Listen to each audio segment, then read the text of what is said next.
Hello friends. నేను భారతి మాట్లాడేది. మీరు బాగుండ్రా? నేనైతే బాగున్నాను. చికెన్ బిర్యానీ చేద్దామనేసి అనుకుంటా ఉన్నాను.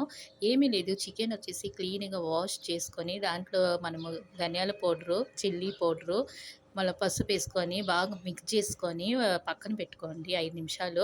నేనొచ్చేసి చూడండి, కుక్కర్ పెట్టి కుక్కర్‌లో ఆయిలేసుకొని, ఈ చెక్క, మొగ్గ, మళ్ళా బిర్యానీ ఆకు ఉంది కదా! అదేసుకున్నాను. ఏసుకొని ఆనియన్ ఏసుకొని, గార్లిక్ పేస్ట్ ఉంది కదా! అది కొంచెం ఏసుకోండి. చూడండి, పచ్చిమిరపకాయలు, కొత్తిమీరి, పుదీనా నేను 2 ఏసుకొనేసి నూనెలో బాగా ఫ్రై చేసుకోవాలి. ఒకే ఒక టమాటా తీసుకున్నాను సింపుల్‌గా చేద్దాము అనేసి. సరే అనేసి ఇది మిక్స్ చేసుకొని పెట్టుకున్నామే. అది చికెను అది వచ్చి కుక్కర్‌లో ఏసుకున్నా. అది నూనెలోనే బాగా నూనంతా పట్టాలి. మళ్ళా తర్వాత వచ్చి మనం వచ్చేసి కల్లుప్పు, ధనియాల పౌడరు, పసుపు, మళ్ళా కొరిండరు, బిర్యానీ పౌడర్ ఏసుకొనేసి నేను బాగా మిక్స్ చేసుకొని, ఇప్పుడొచ్చేసి చూడండి, నేను బియ్యం ఉంది గదా! అదొచ్చి 1.5 గ్లాస్ తీసుకున్నాను. ఆ గ్లాస్‌లోనే మనం నీళ్లు తీసుకోవాలి. ఒక గ్లాస్‌కి 2 గ్లాసులు నీళ్ళు తీసుకుంటే, మనము వచ్చేసి 1.5 గ్లాసు బియ్యంకి 3 గ్లాసులు నీళ్ళు తీసుకున్నా నేను.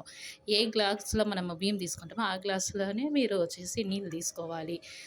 తర్వాత వచ్చేసి ఇది ఉంది, చికెన్ మసాలా పౌడర్ ఉంది గదా! అదేసుకున్నాను. కుక్కర్ పెట్టుకున్నాను.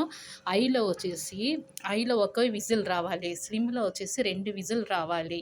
ఓకేనా? ఆ విజిల్ ఎత్తినాక మళ్ళా ఒక 5 నిమిషాలయినాక ఆవిరంతా పోవాలి. పోయినాక మీరు వచ్చేసి లిడ్ ఉంది గదా! మూత ఓపెన్ చేస్తే చాలు. చూడండి ఎంత సింపుల్‌గా తయారయిందో. సింపుల్ ఇది ప్రాసెస్.